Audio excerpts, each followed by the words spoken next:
Welcome back to Politics Watch. This is Sir P.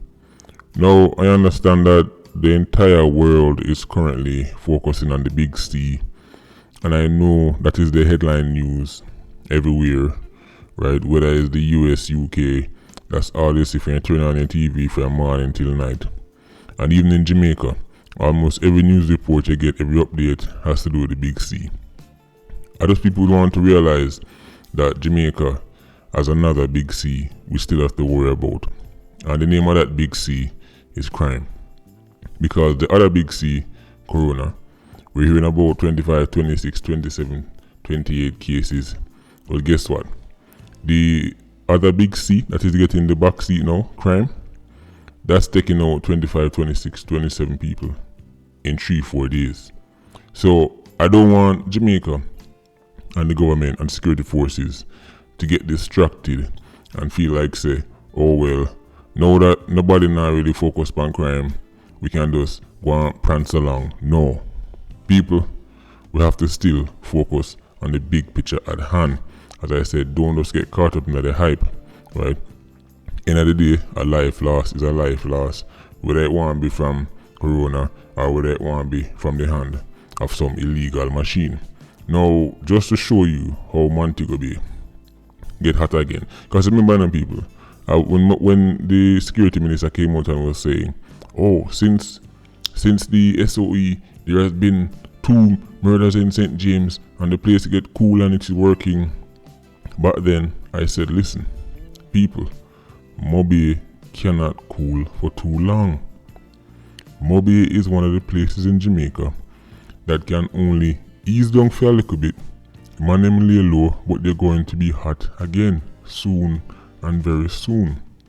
West Kingston, Montego Bay, Spanish Town, Mountain View, out of East Kingston. These are just a few of the places in Jamaica that can never stay cool for too long because the infrastructure and the individuals who carry out certain acts are still around. This is why when the whole SOE are going on, I'm telling you, I'm listening out for here. If you don't get 100, 200 convictions and 100, 200 illegal machines taken off the street, this is no success, right? People, Jimmy Cliff Boulevard, right? Some people might know it as the Mobay Hip Strip. That is one of the last places you would imagine 87s would go take out somebody. Even back in the day, even the most brazens of 87s used to avoid the Hip Strip because that right there is the tourist hotspot. That right there is the face of Mobay tourism. And we know tourism is the cash cow, and we know the Jamaican government and the security forces, right, will not tolerate you messing with their golden goose, right? And from you go anywhere near them golden goose, no matter who you be, dog nam your supper.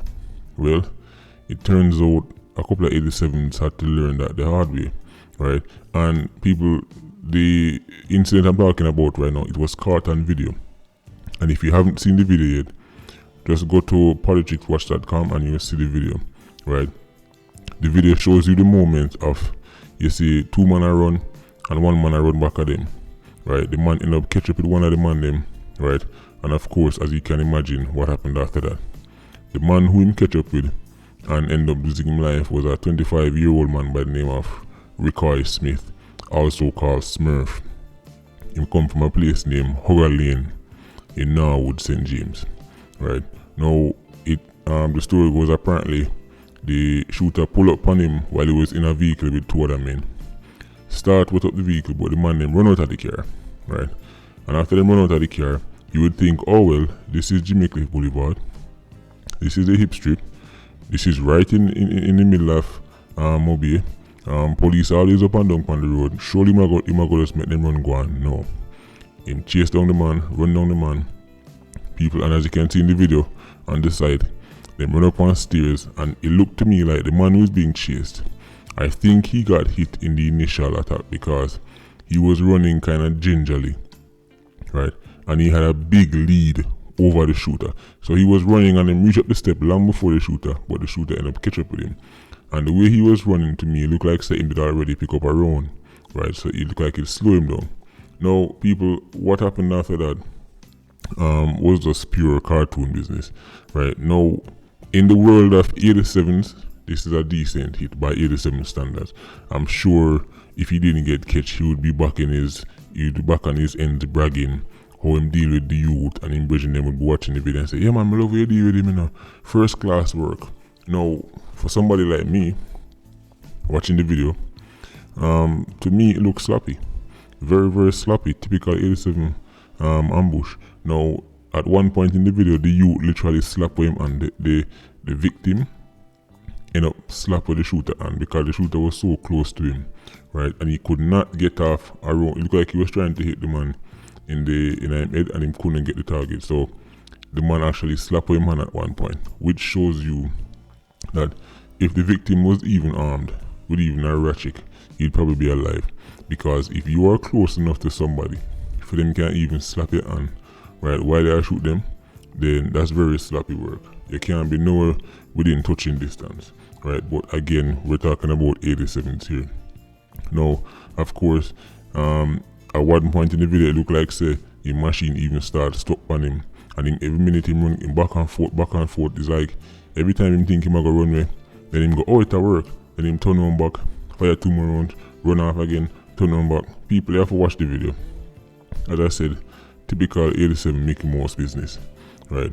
Now, there was another individual who did pick up a round, but he managed to escape as well, right? And apparently that individual is the son of a very wealthy businessman. But that youth, enough of them little rich kid there, them get attracted to the badness, because them think say it's a game, and them think say push come to shove, they can call upon daddy name. But that is not the case, especially in a place like Mobile. And that little rich kid learned the hard way, because he pick up around, he's still around now. He managed to survive, but I bet him run go back up at him father mansion, go sit down and keep himself quiet, right? Mobile man no business about nobody, right? So don't think say, oh, me rich daddy can save me. Not down there, so. Nope. Big mistake, right? At least him live to tell the tale. Now, after the shooter finished off the man, him run go back into the car, and as he was escaping, the Mobile team of, Mobile have a unit called the Quick Response Team, right? They end up set up some roadblocks and catch the man. So they've actually caught the shooter and the getaway driver, right? Now here's the thing, people. Even though this is cartoon video, we know video alone is not enough to convict these 87s. Even the DPP said that, especially a video like this that was not clear. But here why this 87 look run out. See, the fact that the police them catch him, right? And I'm talking about the shooter and the getaway driver. The main thing is that them actually hold on the illegal machine that was used to do the shooting. So that means they can run ballistics and all these things and time to the case. So in my opinion, unless the DPP drop the ball, right, unless the police screw up the investigation, this should be a slam dunk case. But history has shown, even when the case look like it's a layup, right, even when the case look like it's a cut and clear layup, nothing can go wrong, them still drop the ball. So we have to still keep our fingers crossed. But from what we've heard so far, and the things that we them gathered, as I said, them have the man, them have the machine, them have the video, they should be a layup. But listen, too many times before we've got our hopes up only to get let down. So let's see. But at least we can give them credit for the fact that they were very quick, and a matter of fact they live up to their name, because their name is the Quick Response Team, right? And this was a very quick response, because by the time the shooter get back to the car and start trying to get away, them get caught up in a roadblock, right? So they live up to their name, so we have to give credit, and what is due to Caesar, give to Caesar, right? But right now, this is the part that really counts, right? Because we need a conviction. We need a conviction, and I think we're going to get a conviction, because not because the crime and the government is cramping down on crime and security forces will not tolerate crime. No, not because of that. The reason why I think these youth are going to get fling away is because they have the audacity. If you go do this for Mobile hip strip, they had the audacity. If you go pull this off near the Golden Goose that is tourism. They were so close to the golden goose that the golden goose almost hurt a feather. And if you dare hurt a feather of the golden goose, your days shall be short, and they'll be very sticky and miserable. Sorry for them, Utah. It don't look good upon them. But make you see it turn out now. Patreon squad, big up on yourself. Please like, comment, and share the video. Bless.